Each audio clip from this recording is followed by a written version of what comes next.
All right, here we are again, live from Cincinnati. Ooh. This is another bonus special episode of the IBS Freedom Podcast. And this was the brainchild of my dear pod person herself. So I'm going to let you more or less introduce this one. Yeah, I wanted to talk a little bit about how to support your vagus nerve, but different strategies that aren't discussed. I feel like we always hear about the gargling and the gagging and the humming.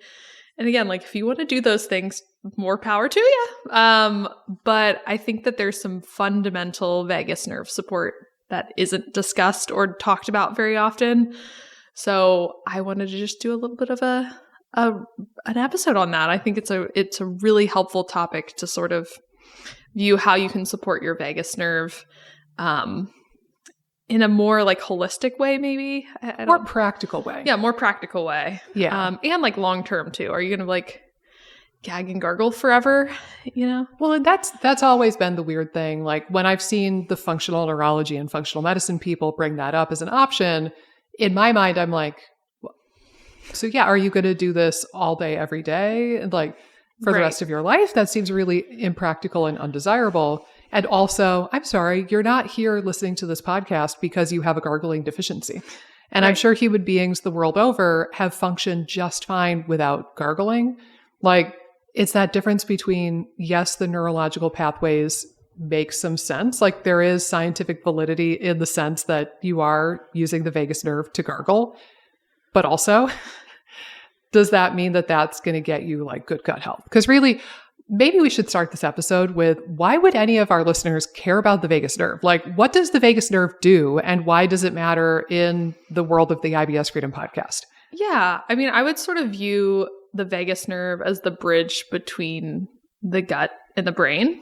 And we always talk about like the gut-brain axis and how it's so important for optimal gut function. And I think I always kind of view it as just if you have a healthy gut-brain axis or really gut-brain communication, which again, the vagus nerve bridges that connection, you're going to be able to efficiently digest food. You're going to be able to have good motility, blood flow to the gut, nutrients to the gut, better immune function in the gut. Like everything kind of relies on the health of the bridge, the vagus nerve.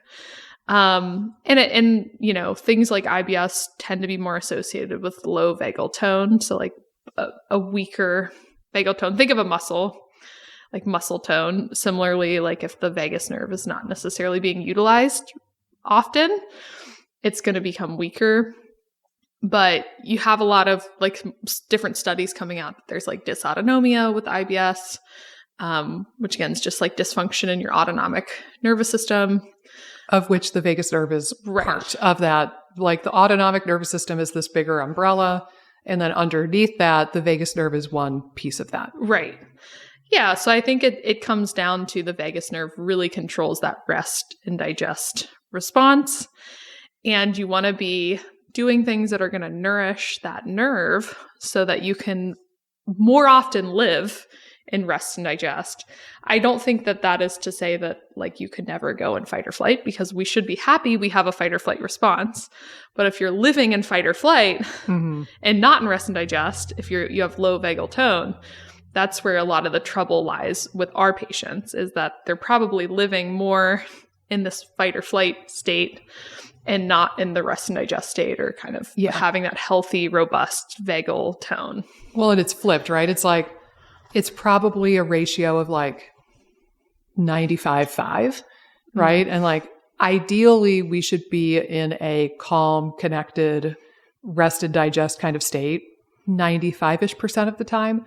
But if you get cut off in traffic and you have to act quickly, or if there's like an emergency, or if you see like your kid in the swimming pool and you have to act quickly and like jump in the pool, or if you're, heaven forbid, assaulted and you have to run away, like there are times that we want to have the fight or flight capability, and we're really grateful to have it. But those instances should only make up a small fraction of your life. Maybe not even 5%. I'm just 95-5 sounds good, but it's probably 99-1. But a lot of the people we work with especially are living their lives flipped, where every moment of their lives is stressful, anxiety provoking, triggery. Oh my God, how am I ever going to get better? I don't know. And now I can't live. And it's very high stakes, high stress kind of life that a lot of us live. And then we maybe get like 1% of our life where we get to rest and digest. Right. And we're saying we want to flip once that. A year or something. Yeah, exactly. Yeah. You escape your life and you get to be in rest and digest for that 1 week out of the year, maybe if you're lucky. And then it's right back, snap back to reality. And yes, I did just reference Eminem on the IBS Freedom Podcast. Goes gravity. Yep. That was intentional. Yeah, nice. Elder millennial in the room.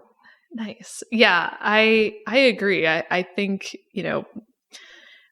we talk a lot about like the stress vagus nerve. I think there's a lot of talk in the gut health space, but I think some of it's a little bit more like, ooh, we need to hijack this and like really muscle our way through it instead of, again, more of a strategic long-term. Something like maybe short-term versus long. We've talked about this a lot. Yeah. I think sometimes some of the strategies become, what are the short-term, like best ways for me to get this fired up? Right. I just got to fire up my vagus nerve. And I think it's the difference too between like actual day-to-day life for real humans versus like a medical treatment. Right. If it's prescriptive, you have to gargle for 10 minutes a day until your eyes water. If your eyes don't water, you're not doing it hard enough. Like when it's that prescriptive and that intense, and you're doing it because the kind of vibe is that your vagus nerve is broken and you need to fire it up and fix it. Right. It's different, versus I think ironically, the vagus nerve is this nerve built on feelings of connection and safety. And I'm sorry, like this sterile medical procedure, medical treatment kind of world is not really the world of the vagus nerve anyway. It's almost like, it's almost analogous to like right brain versus left brain kind of thinking.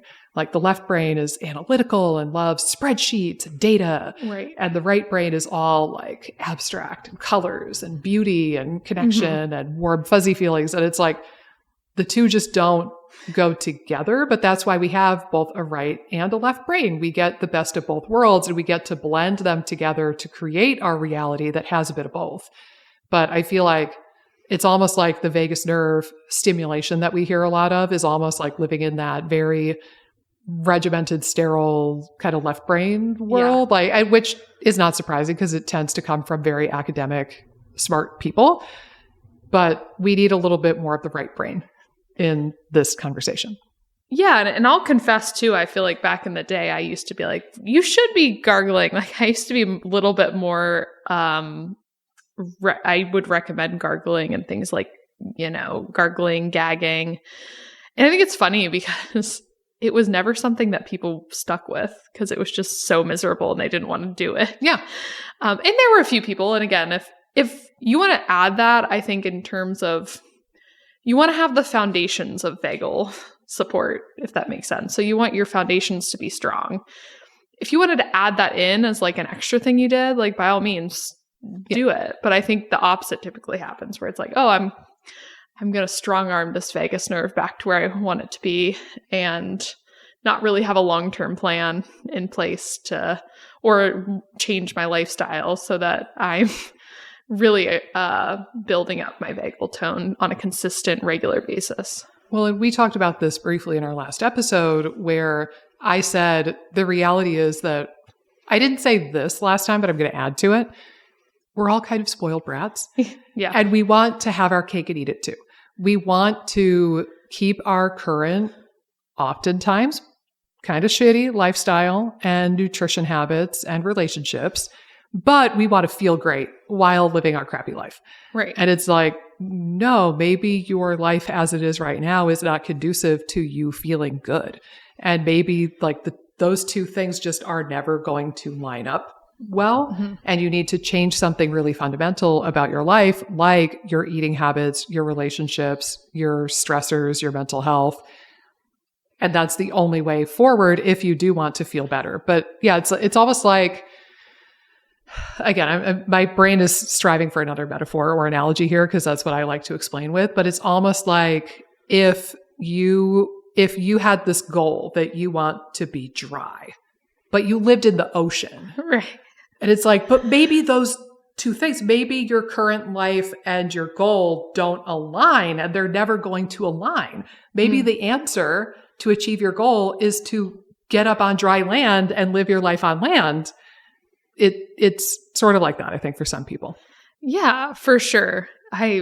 This reminds me of a TikTok video I saw today where a woman was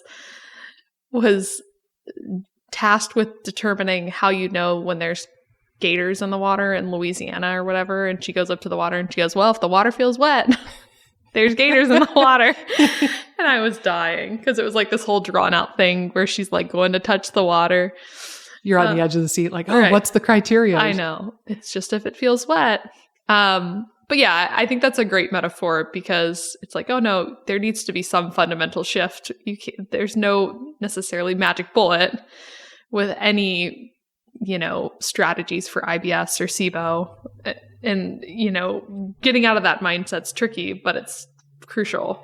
It's hard. Well, and especially too, to continue in building this world of the metaphor that I'm starting here, if you've only ever known the ocean, right? Yeah. Like say you're a mermaid or a merman, whichever, but like if you've only ever known life in the ocean and you have no like frame of reference to what life on dry land would look like, it's going to be that much harder to remove yourself from the ocean, right? So like sometimes it's really hard to change eating habits or quit smoking or change your relationships or change your relationship with stress. If you grew up in a family or with parents who were super type A stress cases, or if you grew up with trauma or a lot of like anxiety in the house, like I've definitely seen that play a role in people's lives. I've worked with people where, we're talking about their anxiety and their mental health. And then it comes out, oh, my mom quite obviously put a lot of like disordered eating on me and kind of gave me that worldview from a really young age. Or, oh, my dad was super, super anxious and I saw him like fly off the handle and have a hard time regulating his nervous system. And now I kind of exhibit the same qualities. So it can be really hard. And I'm not trying to downplay that, but it's, doing something like this where you're gargling, or maybe you get one of those essential oils that are supposed to be good for the vagus. Have you seen this, by the way? No. There's an essential oil company, which I'm not going to rag on. Like the company could be great. The oil quality could be great. I'm not here to bash the company, but they have a product that is an essential oil blend for the vagus nerve. And I'm like, interesting. Okay. Yeah. Interesting. Sure. But doing something like that where you're taking a supplement or an essential oil or you're gargling, but you're still leading a life that is disconnected or not safe feeling. Right. And you're trying to stimulate your vagus nerve. It's almost like, again, you're living in the water. Your goal is to be dry. And it's like you're treading water in the ocean, but you're like patting your forehead dry with a towel. Right. Right. Like technically, is it making you drier? Well, yeah, I guess your forehead is a little bit drier, but is that actually moving you closer to your goal of being a dry human being on land? Like, no. Yeah, no, I'm glad you brought up like the trauma piece too, because I know in the research from my book, the statistic that I hear is about 50% of people in the IBS space have trauma, like childhood trauma. And then there's a lot more adult trauma as well in the adult space.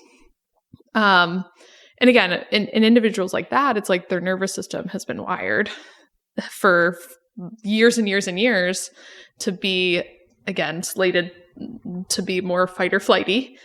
And it's going to take time to kind of bridge that gap. And it's like, would you rather spend the time maybe working on lifestyle factors, going to therapy or something to bridge that gap, and to help kind of move through some of the trauma? Like those might be better avenues than, the essential oil for the vagus nerve. So yeah, I think it's just pinpointing some of the bigger issues from the vagal nerve standpoint for you might be a little bit different if there's like a lot of childhood trauma compared to someone else who might just be like very overworked, no rest, need for connection, that kind of stuff. So there could be different flavors of this, and you might have to assess where you're going to get the most bang for your buck. I'm glad you brought that up because I think you're spot on. So we'll paint a couple of examples maybe. So on the one hand, yeah, you're right. If somebody has a history with trauma, especially if it's like big T trauma, right, working to work through that or resolve that could be the biggest thing they could do for vagal tone. And that might mean talk therapy, or it could mean something like EMDR. Mm-hmm. There's another technique that's similar, but I've been told more effective, called accelerated resolution technique. There's a chiropractic technique called NET, neuro-emotional technique. Honestly, I have had some patients, there's one guy in particular, he kind of vaporized. Like we did some sessions and he was kind of stuck, and then he vaporized for months and months. We couldn't get a hold of him. And then he came back on the radar and had an appointment with me. And he said, he lives in Arizona. And he said, I went down to Mexico and I did an ayahuasca ceremony. And ayahuasca is a psychedelic for those of you who don't know. And he did an ayahuasca ceremony. And he said about 95% of his anxiety is gone. And now he's able to make better choices and really do more for his health from like a centered, good place, because he like worked through a whole lot of deep shit and kind of rewired his brain in that moment doing that ayahuasca ceremony. So, there's different flavors within that realm. I know, talk therapy is great, but it's not for everybody. So there's a lot of different options in that arena. But to your point, some people are just going to be overworked. I'm working with a guy right now and I cannot convince him to take a vacation. And he's a business owner like we are. And I think he said he hadn't really taken any time off in like 5 years. Yeah, and that's my response too. Right. That exact noise was my response. And like every time we meet, I'm like, so bro, are you going to like take some time off? And I understand that like financially and business wise, sometimes that's easier said than done, but it made me think of this woman that I worked with eczema. And, we chased candida, we chased leaky gut, we did a bunch of stuff. It ended up being primarily stress driven. She had just gone through a really bad breakup and they were like, there was some conflict, like getting her stuff back from the ex or whatever. And I found out she was working 2 jobs. She had a good like 9 to 5 well-paying job, but then she was burning the candle at both ends, wanting to buy a house, wanting to push, strive. So she was working a second job on the weekend. She had not taken a single day off of work in 3 years, Amy. 3 trace years. Like, your vagus nerve is I'm pooped. Right. And it's not even my body. Like I'm exhausted just thinking about that woman's life. And she insisted it was fine, but it was clearly not. But for somebody like the last 2 people I said, the answer to toning their vagus nerve could just be to plan a vacation like twice a year, or tell themselves like, hey, I will allow myself to work or do chores or housework on Saturdays, but Sunday is my day off. I'm not going to get out of pajamas and I'm just going to like eat popcorn on the couch and do what I want. Yeah. Yeah. I'm boring. You saw it here first. You're not boring me. I'm pregnant. That's a pregnancy. Pregnancy mouth strikes again. Pregnancy mouth does strike again. But I'm pregnant and Cece wakes me up at 5:30 or 5 every morning. So there's that.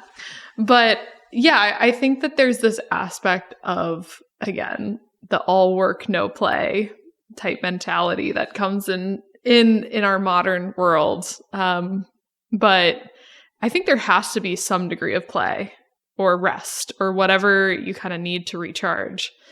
And again, I've seen this with my patients too. Sometimes the patients too, where it's, and not all cases, but there's sometimes where the patients are like calling me while they're in their car. They're like driving around. Like there's just like not even enough time for the appointment. Yeah. Let alone, time for them to get better. You're like, is this a symptom of the problem? Right. So Yeah, I think there has to be a degree of play. Play is so helpful for the vagus nerve. And honestly, if there's no joy and there's no play and there's no relationships in your life, like what's the point? Right. Honestly, like we're not just here on earth to make money and then die or pay a bunch of bills and then die. Like there has to be some greater reason for you to be here. And if it's not having fun or spending time with people you love, I don't know what the point of it is. And I think that again, when we're talking about like the vagus nerve and things, joy, pleasure, connection, play, again, are the things worth living, and they're the things that help your body feel safe. So the safety and that help kind of tone the vagus nerve. But, you know, I had an interesting discussion about this with a more recent client who was saying, oh yeah, I feel like all I'm doing all day is like things I have to do. And I'm like, well, we probably need to work on that. Red flag. Right. And there were definitely things when we were talking, she was saying sometimes she like scrolls on her phone. So like when she does have downtime, it's just like scroll. And like maybe she needs to find some different things outside of scrolling that would be more joyful and beneficial for her. So there was like some wiggle room for time. It's just maybe about prioritizing some different things. But I think there's a lot of people in our space who feel that way, where it's like, ooh, all I do is gut stuff and like work, and I'm not seeing my friends as much, and I'm not connecting with my spouse or kids or whatever as much. And I'm just so wrapped up in like the gut stuff. Like everything's kind of become more narrow. There's the tunnel vision on the gut stuff instead of being able to have some other joyful things in there. And it's another situation where like you start by digging the hole with a single scoop of dirt, and then you dig another few shovelfuls of dirt, and then another, and then and before you know it, you're in a hole that's 10 feet deep, and you can't see the sun. But you know, it's like if you have a weird couple of tummy days or you're not feeling great, maybe you'll skip an outing with your friends. Right. You know, like, oh, maybe I'm sick. Maybe I should stay back. I don't know. I feel kind of weird. I'm just going to relax. So it probably starts off in like a pretty normal, benign way. But then before you know it, you're avoiding any social outing that includes food, and then any social outing, period. And like you feel like a burden to your friends because you're so fussy about what restaurant you could go to. And like, you know, people ask, how are you? And you're like, oh, I don't want to tell them about my whole gut diarrhea thing. And like, I think it probably starts with just that single shovelful of dirt, and people don't realize that it's kind of a slippery slope getting down to that point. But again, the sad thing about it is, again, if I can reiterate this, the vagus nerve is built for safety and connection. So the thing that swayed me to do this episode today was that we're here together. We are in lace fingers with me, Amy. We'll have a tender moment. But like we are connected in person right now. So we are actively toning our vagus nerves right now in this moment. This is the full circle moment on this podcast. Wild. But you know, it's like every social outing you turn down, or every trip or vacation or fun activity you turn down, you're potentially digging yourself a deeper hole in the sense of vagal tone and vagal function. Yeah, I feel like it's very indicative for a lot of people of avoidance-based behavior, which is associated with trauma response, anxiety response, OCD in some cases response. If you're avoiding any situation that you don't know how you're going to react, or there's uncertainty around it, like, ooh, am I going to be able to enjoy my friends if I'm having gut symptoms? Well, better not go. And I do think it's funny because there is this trend, and I think some people do need to say no sometimes, like they overcommit, but I feel like there's this trend now of like, oh, you need to like know when to say no. But for some people, that's not necessarily, they need to say yes more. And I would say for most of our patients, they probably need to say yes to more things, and they can do more things than they think they can. And it's just kind of about being able to have symptoms in certain moments. But you're still like the net positive if you go out with a friend. And maybe you have symptoms, maybe you have diarrhea, I don't know. But like the net positive, I still think you could really still enjoy your friend, even if you had diarrhea or you're having symptoms. Again, that's not the goal, but like if you're still struggling, it doesn't mean you can't enjoy your friend. And maybe you'd enjoy it more without symptoms, but fair enough. I think it's still something where the net positive is going to be beneficial. And the thing is that you're moving in the right direction. So in our last episode, we talked about how the things that are going to help you feel better tomorrow usually are not getting at the root of the problem. And it's just a short-term Band-Aid. The things that are going to work, but they're going to take months to really kick in, like those are the things that actually heal you. So for example, maybe you just start out, maybe you don't even go out with a friend. Maybe that's too ambitious for the first step. Maybe you just start off by calling a friend that you haven't talked to in a while. And maybe that's enough. Right. And you get some human connection that way. And then after maybe a week or 2 or 3 of doing that and talking to people and chatting, then maybe you actually go out and you go to lunch with a friend, or you go walk around a park, or you go to a festival or whatever it might be. And then, maybe eventually you book a cruise or something ambitious where it's like a big trip. But it could be baby steps, but it's important to acknowledge those little baby steps when you go out for the first time or you make that first phone call. It's easy for people to be like, okay, well, I toned my vagus nerve. Why don't I feel better? And it's like, but that's the thing. Like your vagus nerve has been starved for a long time, and you have to gradually build that feeling of safety and connection. It's not going to happen from like 1 or 2 dates to Pizza Hut. It's going to be more of like a month's or potentially a year kind of endeavor. Yeah. And I like the word vagal tone, the way it sort of, you can perceive it as a muscle too, or similar to muscles, because again, you wouldn't go to the gym 2 days in and be like, why aren't I swole? I mean, maybe some people do. I mean, I think we all kind of do. Like we go to the gym for a couple weeks and be like, wait, I'm not hitting my goals. What's going on? But it takes probably 4 weeks of consistent activity, in my case, at least, to feel like I'm making some progress, like muscle gain wise or endurance wise. Like when I started tennis, it took me a while not to be super out of breath because it's super endurance-y, and I hadn't done many endurance exercises again or more recently. So, when I did start feeling like, oh yeah, it's weird. Like I'm not out of breath very easily anymore. There were still moments, but I was conditioned. You have to condition your vagus nerve across time. And I think that that's the disconnect too. Sometimes when people are like, well, I went out with my friend. I'm still not feeling good. Still bloated. Right. It's like, okay, that's amazing that you went out with your friend. But it just takes repetition and conditioning and strengthening. And you almost have to view it as you would like going to having gym goals in a way. Well, and that's part of why I proposed in our last episode, if you could think of it through the frame of, even if this thing never helped your gut symptoms, could you commit to doing it anyway? Because it's good for your mind, your body, your microbiome, or your spirit. Like, could you commit to going on a walk every single day, even if it does jack shit for your gut? Well, yeah. Like, And I think the whole worth living thing, like, okay, everyone's worst fear is like, I'm going to have these gut issues forever. Okay.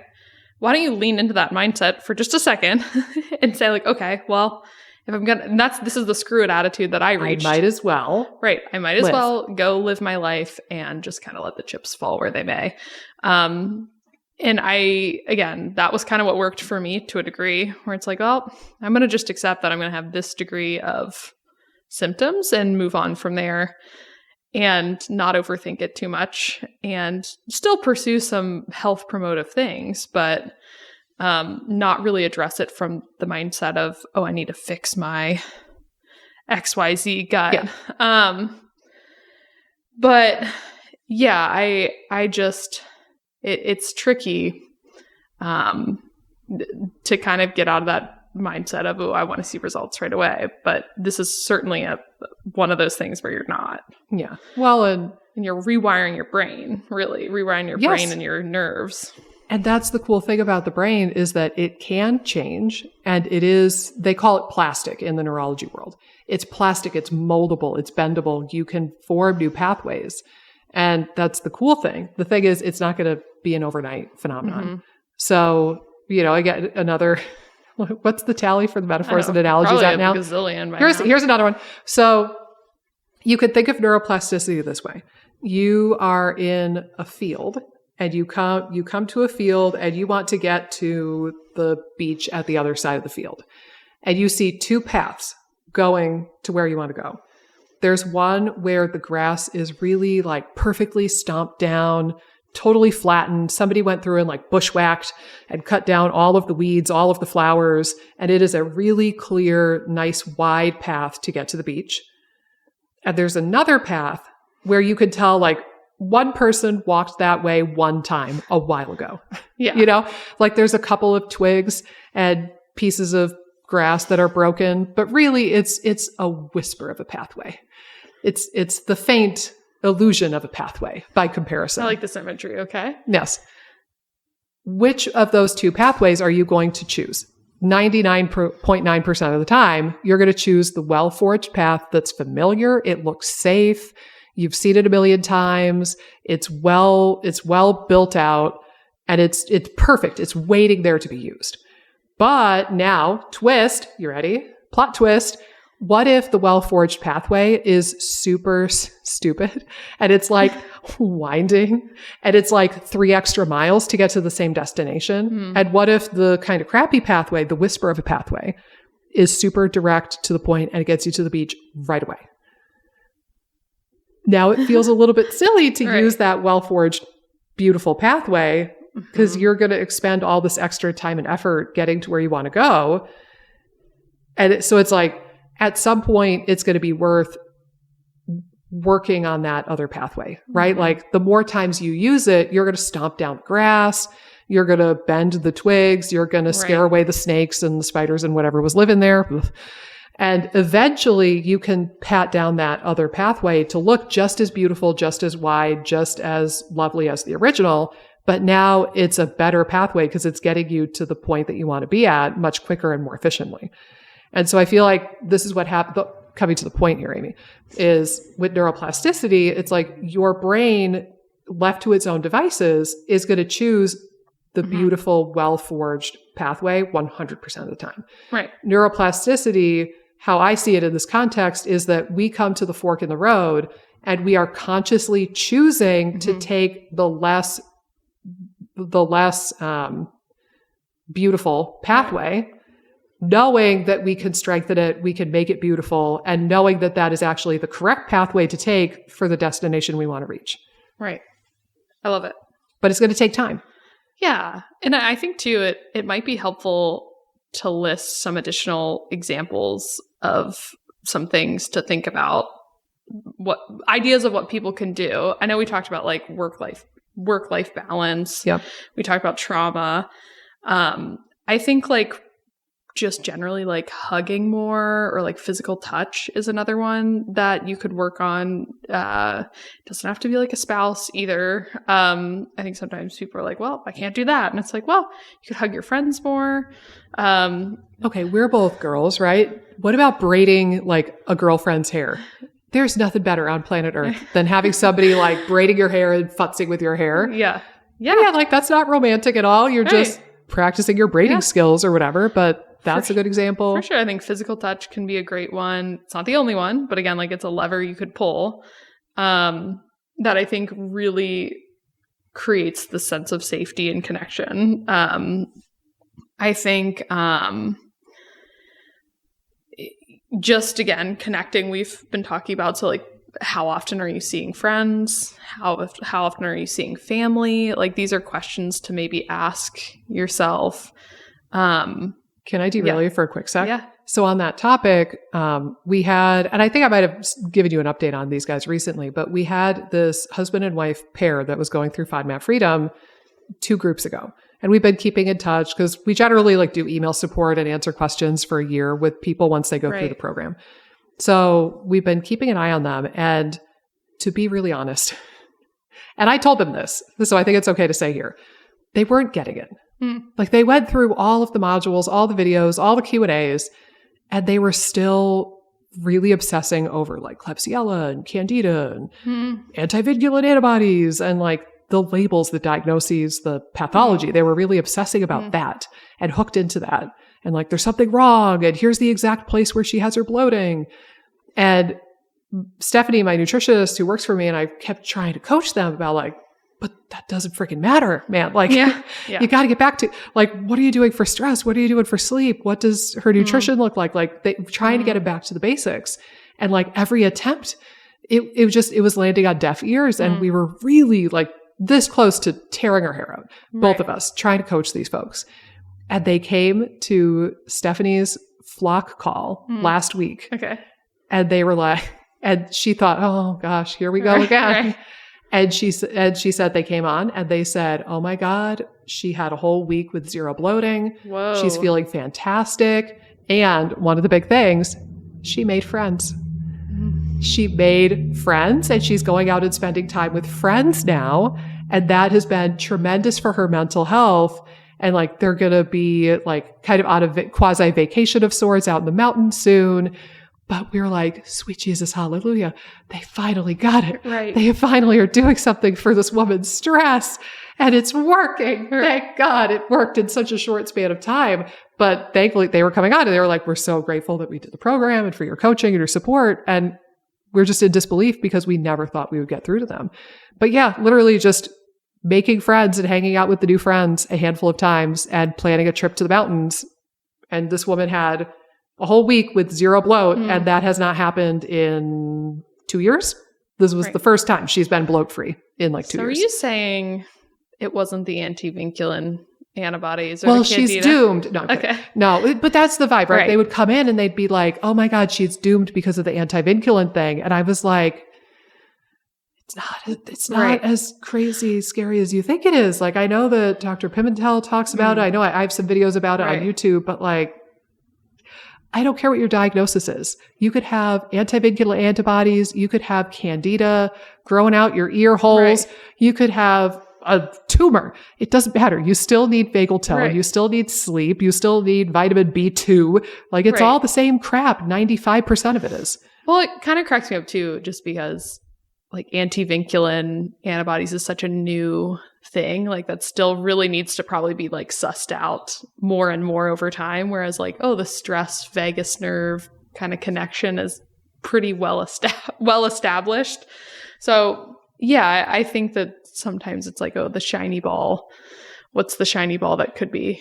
And again, like you said, like we always say, I think there's harder things sometimes to do, like changing jobs or ending a relationship or something that's hard. But yeah. Well, and I think for them in particular, I think both of them are fairly anxious. And again, it's like, I think and I'll say this as somebody who does not struggle with a great deal of anxiety. I think I'm pretty #blessed in that regard. But there could be potentially anxiety provoking things in my ecosystem around me. And for whatever reason, numerous probably, my brain is not going to latch onto that nearly as much. Versus, again, like you bring up this idea of like antivinculin antibodies and like the autoimmune thing, and you kind of like lay that in the sphere around an anxious person, and they're like, oh, and they really hang on to that much more tightly. So I think that they really hooked into that and like the Klebsiella and the Candida kind of stuff because they're both fairly anxious to begin with. And then it was like, they were both just clinging on to that. Right. And I think it kind of reminds me of people too, where they go on vacation and like all their symptoms go away. And it's like, ding, like, okay, let's like hold on to this idea. What happened on vacation? And sometimes again, I'll talk to people where like symptoms get worse. And so like, it's interesting to explore when you take someone out of their environment, what happens. But the people where symptoms get better, I feel like it's all like a novelty, like vagus nerve novelty thing where they're like out of their environment and they're at a beautiful place and they don't have the stress of work and that kind of thing. And how can you mimic that in your regular life to some degree? Obviously, we can't all like go to the beach every day. Well, some of us might be able to, but A lot of us can't do that. So like, how can you mimic what you're doing more so in regular life on a vacation, or kind of help your nervous system? But that's always a red flag for me. If they're like, oh yeah, I went on vacation and felt amazing. It's like, I get excited with those because then it's like we have a concrete example. Right. And I will throw this out there. There's probably other variables at play. Like, for sure. Many moons ago, at the beginning of season 2 of this very podcast, we interviewed one of my former patients and we talked about mold. So for example, there was an example where she would leave home and she would feel way, way, way better. And then literally within an hour of getting back home to her moldy apartment in New York City, she would feel worse. And, you know, that happened, I think, twice when we were working together. And it built this hypothesis that I already had to begin with. And then I think the second time that happened, she was like, okay, I don't think I can deny this anymore. I think that mold is a pretty big deal for me. So there are, and you probably eat different food when you're away on vacation. So I do acknowledge more. I think that's another big one. Sometimes I'm like, oh, you walked like 15,000 steps and felt good. Maybe we need to like not like outdoor time. Just like sunshine on your eyeballs and on your skin. That could be a thing. But I do agree. I think that for probably the majority of people, when they feel significantly better when they go on vacation, it's probably a stress, vagus nerve kind of thing. Right. And they're toning their vagus nerve when they're away. And then again, it's snap back to reality. Oh, there goes gravity. Look, I did it again. I know. And they get that like whiplash back into their life. And then the vagus nerve, and, you know, I painted this in previous episodes. I don't remember which one though, but if we imagine fight or flight mode as like you're running from the tiger or you're running from the wildebeest or whatever it is, and your nervous system is perceiving that you're running, the moment after you stop running, do you think your nervous system automatically is like, oh, we're totally chilled now. I'm like prepared to eat a pie and knit and like make love. I'm so relaxed instantaneously now. By the way, can we just acknowledge that trifecta that I painted there? Because that's quite the day. That is. But that's not how it works. Your nervous system, there's going to be a little bit of a wind down to come out of the fight or flight chemistry. And it's going to take some time and some effort to reinforce the idea of safety. Because initially your vagus nerve is not going to believe you when you say, no, man, we're safe, we're good, we're cool. Right. And it's almost like you've been running from the lion and then you finally find a tree to hide in. And you're up in this tree and you're like, okay, I stopped running. I'm safe from the tiger for the moment, or the lion for the moment. So I'm good. But your vagus nerve knows darn well down at the bottom of that tree trunk is the lion just waiting for you to fall out of the tree. So it's almost like it's going to take weeks or months or heaven forbid years to finally convince your vagus nerve, no, sweetie, we're safe. Like we made it back to the village and there's like lion traps. Right. And we like have, I don't know, they have bear spray. Do they have lion spray? Like we have lion spray. We have all of these like fail safe. So we're totally, completely guaranteed safe from the lion. But again, it's going to take your nervous system time to believe that. Yeah. For sure. And I think too, this might be a good time to bring up like some of the more popular things that people do outside of like the gagging, gargling, but like meditation, those types of things. And I still think like you probably want a foundation even before, like if your work is super, super stressful, maybe again, you meditate until you can kind of get a new job, but maybe the root of the root is that you probably need a new job and there's going to be stress on the vagus nerve as long as you stay at that job. So again, meditation and mindfulness, breath work, all those things I think are amazing, but there's still like, if there's fundamental things at play with your vagus nerve, or if you're meditating to fix the problem, that's where it gets a little tricky. It reminds me of this one patient that I had who, again, I swear had tried every mind-body practice, like yoga, and she was doing like multiple things each day, like yoga, meditation, breath work, like everything you possibly imagine. Hypnosis, she had tried it all. The one thing that helped her more than anything else was to play the guitar for 30 minutes. And she said it was like 30 minutes was like the sweet spot for her. Like she just felt like if she got to 30 minutes, like 15 was great too. but she just felt like, oh, if I could play for a decent period of time, I feel like my nervous system's never more calm than once I play the guitar. Yeah. And it's so interesting because I think sometimes people think it has to be like meditation or it has to be this really Zen practice. And again, I think the more you can do things that you enjoy and that also, are easy to work into your life and that you're motivated to do or like that you enjoy doing, the better. And having those things like naturally built into your day, like hobbies and passions, is probably still maybe more fundamental than even meditation or breath work. Well, it reminds me almost like a supplement, right? Like I think that some people, not everyone, but some people use meditation almost like a pill. Mm-hmm. Like, oh, I'm just going to meditate. It's going to fix everything. Right. Or I'm going to meditate and then I can keep my stressful life the way it is. And again, it's like, maybe that's not a reasonable expectation. It's again, you're living in water, you want to be dry. You got to pick one of the two. Change your intake. If you're deficient in iron, you could do supplemental iron. There's nothing wrong with that. But like, you're probably way better off shifting your diet so that you don't have to be on the iron. So yeah, I think that that's a really good analogy of just kind of like, oh, I need to supplement this problem away instead of... And meditation's great, but it can only do so much. Right.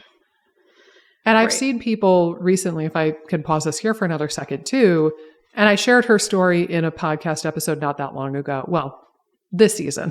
I don't know. We do a lot of episodes. But I talked about this woman who she was having an eczema flare. And she was working with me for tummy stuff, but she also had eczema. And we talked about that too.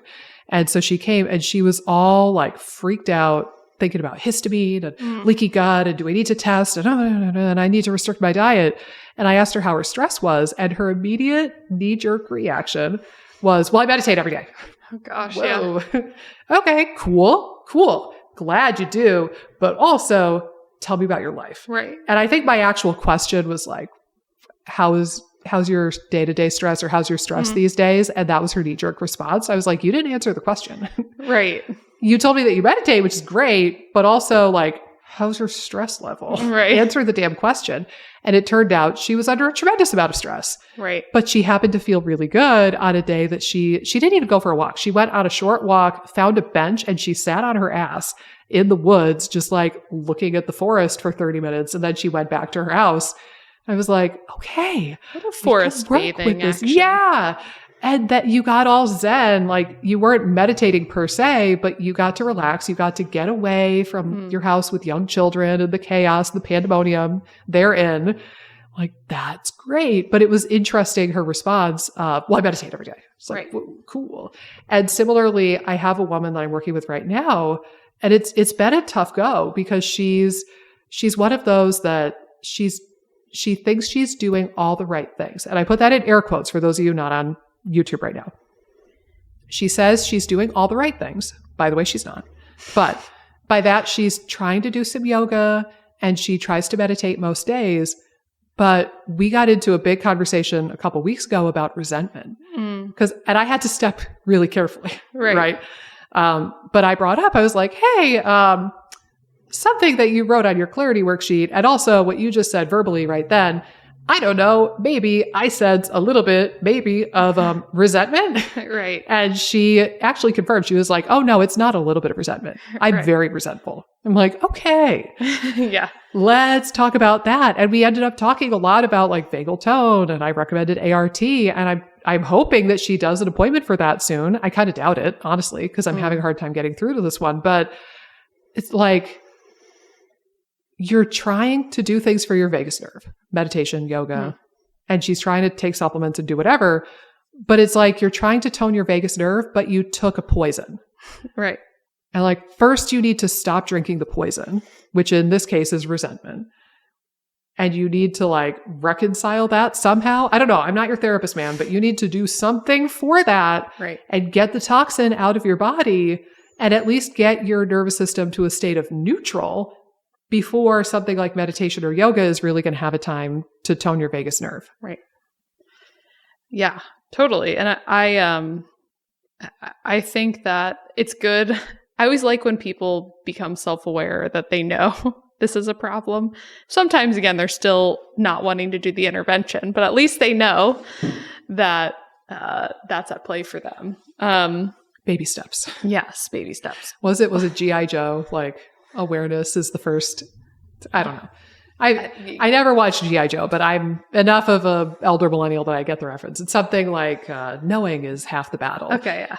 I like that. I think the one other like bigger strategy to me that gets overlooked, and people are going to roll their eyes just because we beat it to a dead horse, but like nutrition, if you're not fueling your nervous system properly, like good luck. Starvation is a big I'm not safe signal. Right. So, if your body's operating in a budgeted state, it's not going to feel safe. I also just think micronutrient wise, like there's a lot of micronutrients that are going to be really important for brain function and nerve function. And so if you're deficient in certain nutrients, it's like, well, it's going to be really hard for you to move forward and for the nervous system to function optimally. I think of like one good example is thiamine. Like thiamine, you need it to make acetylcholine. So like you need it for the vagus nerve to function optimally. Iron, B12, like if you're not delivering oxygen properly to the nervous system, like good luck. It's going to be really uphill. It's going to be a really uphill battle for you if these issues are not remedied. And I don't think nutrition has to be perfect, but you need to be getting adequate levels of some of these things. You need to do better than what we commonly see, at least. Yes. Like, I've said this many times. I don't look perfect on Chronometer. I'm still working on some stuff. This is the year that I learned to cook liver. And I'm looking towards my husband because he's been very skeptical of this. But it's happening, Mixmaster Mike. It's happening. I'm going to learn how to cook liver this year. It's going to be great. I'm going to get my iron and my B vitamins. It's going to be phenomenal. I haven't done it yet. Yes. I've been dragging my heels for 8 months. But it's going to happen, Amy. Mark my words. We were joking about this on the FODMAP Freedom Q&A, by the way, and this will make Mike roll his eyes. So I was joking about this, and I was like, even if it's New Year's Eve, and one of the students was like, oh, so you have the champagne in one hand and the liver in the other hand, and you're double fisting. Oh, yeah. So that's a picture for you. Where was I starting to go with this, though? I want like the whole liver on one fork too. I don't want like one measly bite. I want it to be like you're going out with a bang. I'm going to have to do this now and tag that student in, whatever Instagram post this is. But forgive me, I got so sidetracked on my liver champagne combination that I have completely forgotten the point of this side tangent. Can you help me? About nutrition being better. It needs to be better than what we typically see. Thank you. Mm-hmm. Yeah. So I don't look perfect on Chronometer. And I think you have said the same of yourself. You're not getting 100% of every single nutrient every single day of your life. Right. But like, I know my averages and it looks a heck of a lot better than what I see most of my patients at. Right. So, if you're chronically getting 10 or 20% of a bunch of your nutrients or your fiber or your protein or whatever, that really needs some help versus me on the things that I need to work on. At least I'm getting like 70, 80, 90% of whatever the nutrient is. So yeah, I'm doing better. Right. Right. So yeah, totally. Perfection, not necessarily what you need to strive for, just progress. Right. And again, I think some people are like, well, I take a multi or a this or that, but it's similar to some of the other things we're mentioning. It's like, it might not be quite as good too. Well, and this has been something interesting I learned from Sarah Ballantyne and following her on Instagram now, and I think she might mention this in her Nutrivore book too, but you would think that if like multivitamin supplements did much of anything, you would think that there would be a difference in like all-cause mortality when they study it, and there's not. Right. There are big ass studies where they look at, either mortality from certain causes like heart disease, stroke, diabetes, whatever, or all cause mortality, which means death from any cause. And there's really no huge difference between people who take a multivitamin and people who don't. Right. And again, it makes you wonder because there is this definite assumption in the functional medicine space, right? Like, oh, just take your Thorne multivitamin or your Pure Encapsulations multivitamin. Right. Hashtag not sponsored, clearly.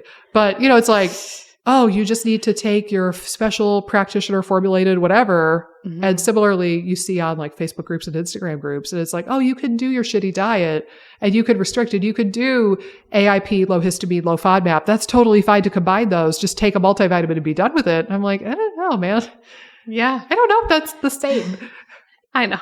It isn't. And again, I think, again, optimally, there's going to be synergy when you get stuff from foods. I think that absorptions is going to be better than taking like tons of nutrients. And again, I think you can go overboard with certain nutrients, and that's problematic too. I know with my book, especially with minerals, so things like iron, calcium, magnesium, zinc, those seem to be associated with poor outcomes if you're supplementing when there's not a deficiency. So again, by all means, you want to supplement if there's maybe a deficiency and you want to fill a gap.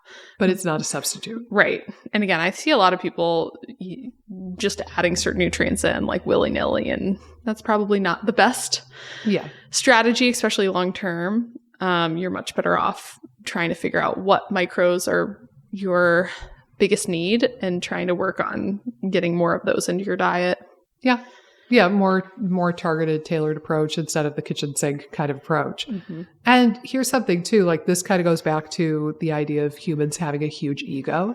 We think we're the top of the food chain and we're the only species that matters on this planet. We're wrong.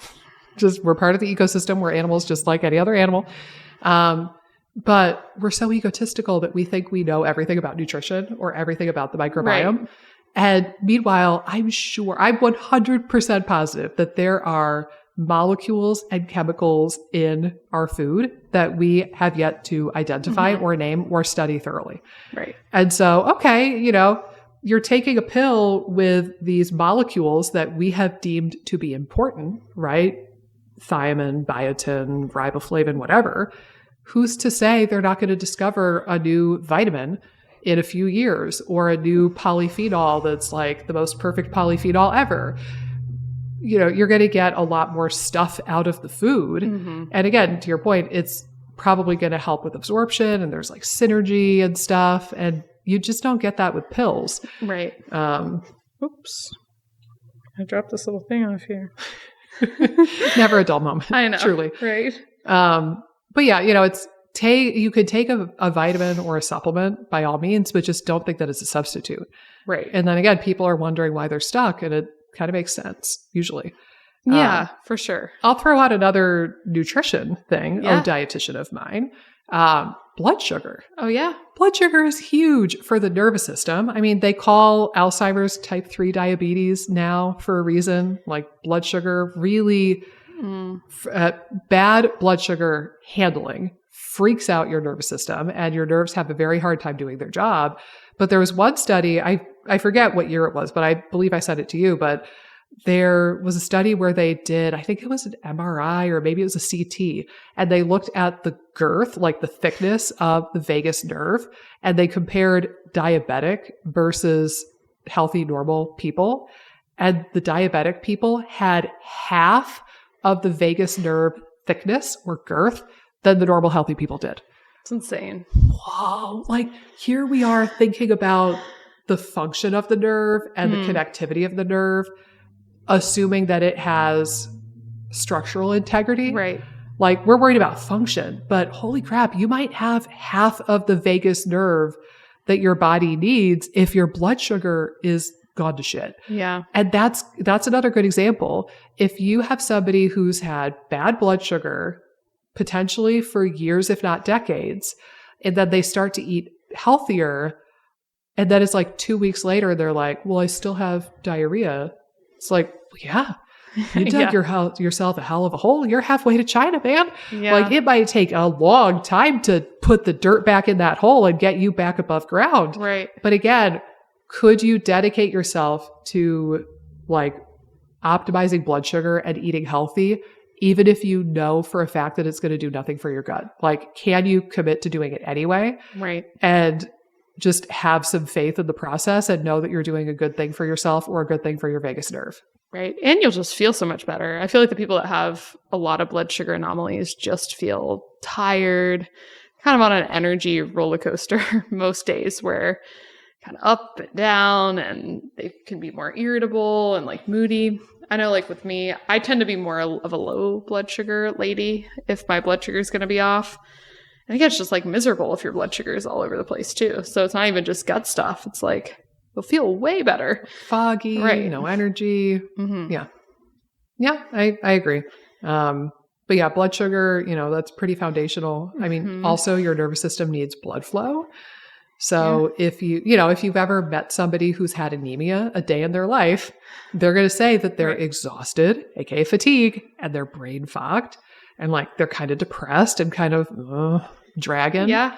Because their brain isn't working with the lack of oxygen. So similarly, if you're deficient in iron, B12, I mean, there's other nutrients like B6 and folate, but if you're deficient in a nutrient necessary for blood flow, or if there's some other factor contributing to poor blood flow, I'm picturing like, if you've had heart disease and diabetes for a long time and you're actually having narrowing of the blood vessels or like clotting or something, there's other stuff that plays a role. But again, it goes back to these basic things: blood flow, blood sugar, just getting adequate nutrition, sleep. Your brain sure as hell likes sleep. Right. You could tell us that since Cece woke you up at 5:30 in the morning. Yeah, she's a wild ride when it comes to sleep. She will keep you on your toes. You'll think that she's in like a good routine, and then poof, it's gone. And she's had a little bit of a snotty nose this week, so she's been waking up a little earlier, but we're like, ugh. And then when she does wake up, she'll sometimes come in our bed, and she wants to like put her hand in my shirt that's like her comfort, and she wants to lay on top of me, and I'm like, being like pregnant, like I can't really lay on my back for very long, so sometimes I'll let her sit there and like hope she falls asleep so then I can shove her off. Cannot. Right, but those are rough go nights when you're like pregnant, trying to get comfortable and the baby's flopping around all over you. So what you're saying is, it's a good thing I came to town to tone your vagus nerve when you're in this more sleep deprived state. I know, right? Just preparing myself for baby number 2. Yeah, good luck, man. I know. So we'll see. But I've heard my dad use this one before, and I'll say it to you. I don't know if you're brave or stupid. Right. To do it again. All right. I know. You go, man. I'm true for you. I feel like because she was such a bad sleeper, I'm just like, oh, this next one just has to be better. There's you're tempting the fates. Knocking on wood right there. But yeah, we'll see. But at least we know kind of what a rough sleeper looks like. So it can't get much worse, right? I think you are playing roulette with the energy of the universe. But we'll see. Let's derail you before you dig yourself a deeper hole with the cosmos all laughing at you from up on a cloud. Yeah. But let's see. So ways to tone your vagus nerve that might surprise some of our viewers. We talked about the mental health piece of it. So things like therapy, EMDR, ART, NET, psychedelics, like you do you, man. Right. Exposure therapy if you're kind of more OCD anxious. Yep. I mean, prescription medications too. Yeah. I've had some patients recently who were really struggling, and then they started on an anti-anxiety medication, and it's done wonders for them. And they're really able to diversify their diet and make more forward progress, because they're not like super anxious all day, every day. And that's counterproductive to their efforts. For sure. So, even prescription medication can be helpful for some people. I think there's a time and a place for it, certainly. We talked about, for some people, like 2 of my patients, work-life balance and actually taking time off and, giving yourself at least one day a week to catch your breath and enjoy your life and go out and do things, and don't bog yourself down with work and chores and more work and second jobs and researching jobs, gut stuff and researching gut stuff. Yeah. Like go sit in a park for half an hour, man. Just do something, anything. And then we got back to some of the basics: nutrition, sleep, blood sugar, nutrition, like vitamins, minerals, that kind of stuff. But yeah, I think that there's a lot of different options for toning the vagus nerve that our people just haven't have not explored, period, or they have not given it a reasonable amount of time. Right. Right? Like, we both have seen the people who are like, well, I hung out with a friend like you told me to, but like I'm still bloated today. Right. It's like, neat.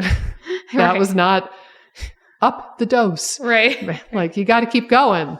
Right. Don't bail on me now. Well, and even think like some medications, it's like, oh, you have to wait sometimes a couple months for certain medications to work too. I think, again, it's along the same lines. You just have to let your system adapt and build strength before you're going to get the benefits. Well, and it's like the pathway idea again, right? It's your nervous system comes to this fork in the road, and you are consciously redirecting to the crappy looking path, knowing that you could pat it down and make it look nicer. But the first time you use that path, it's not going to look pretty. Right. There's still going to be like ticks and spiders, probably a freaking copperhead if you live in North Carolina like I do. Right. And God knows what. There's going to be like weeds overgrown and a pricker bush. You have to really take the time to go through with your boots and stomp the grasses down, and you have to work diligently for that path to look nicer. It's not going to be like you happen on the path on a Tuesday, you take the new path on a Wednesday, and then Thursday it's miraculously perfect. Right. It's going to take weeks of grooming that pathway before it really becomes the preferred pathway. Agreed. Yep. Well, I, for one, am glad that we get to tone our vagus nerves together. Yes. For sure. In person, in the flesh. We'll have to do this more frequently than every 4 years. That's true. It's hard to believe, actually. I know. These episodes are probably going to post right around our 4-year podcast anniversary. I know. Wild. We need to do a reading of our first messages back and forth. I would say we could a loud reading, but we're using my phone to film one of these angles. So yeah, we will do it. We'll do eventually. Eventually we will. But yeah, any parting words of wisdom? I'll let you close this one out, perhaps. I don't necessarily know if I have any major words that we haven't spoken. Then I'll just repeat. Spoken the words. I'll just repeat too. Then safety, connection. Yeah, that's all there is to it.